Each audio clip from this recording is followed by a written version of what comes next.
Welcome to the third episode of our travel drone series.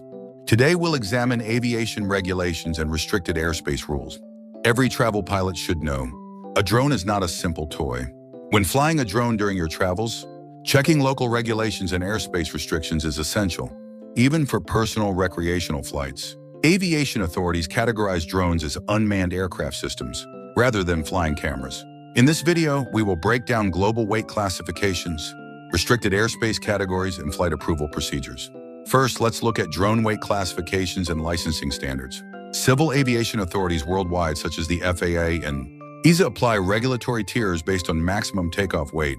The primary regulatory threshold is 250 grams.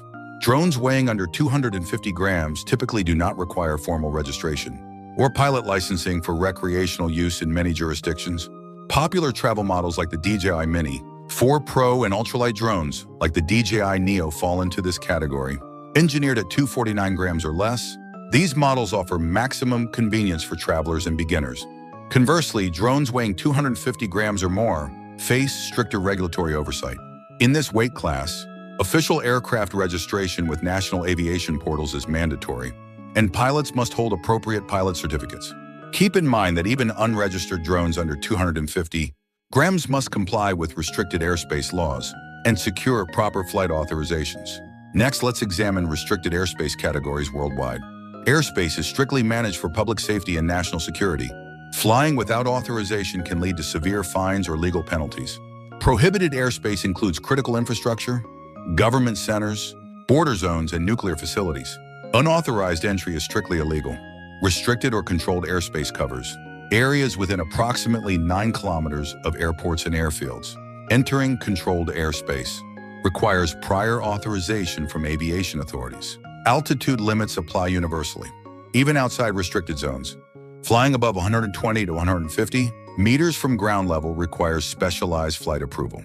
National parks and protected cultural sites impose localized bans to protect wildlife, ecosystems, and public safety. Obtaining permission from managing park authorities is mandatory. Airspace information can be verified through official aviation authority portals or approved airspace navigation apps. Here is an essential pre-flight safety checklist. First, confirm your drone's takeoff. Wait and ensure official registration is complete if it weighs 250 grams or more. Next, check official aviation apps or portals to verify if your flight location falls within controlled airspace. Also, evaluate weather conditions, including ground wind speeds and precipitation risks. In addition, consider securing third-party liability insurance to cover unexpected incidents. Finally, submit flight authorization. Request at least several business days in advance. When operating in restricted zones, requesting flight approval involves accessing official aviation portals, completing flight permit forms, and submitting details online. Aviation authorities usually review applications and issue approvals within a few business days. For instance, flying near major city centers or public parks often falls within controlled airspace, requiring both flight and camera operation clearances. Always store digital or printed copies of official approvals on site during operations. Lastly, follow essential flight etiquette and safety guidelines. Avoid flying over dense crowds, major roadways, or heavy traffic to prevent personal injury. Respect privacy by avoiding low flights over residential areas or private beaches. Ensure individuals or vehicle license plates captured on camera are blurred during editing.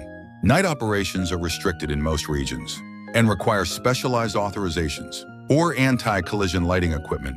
Drones allow us to record breathtaking travel memories from above, but they require responsible operation. Adhering to safe legal procedures ensures a seamless travel experience. In the next episode, we will cover international drone travel, how to bring drones through airport security, and operate them abroad legally. If you found this video helpful, please like, subscribe, and turn on notifications. See you on the next flight. Thank you.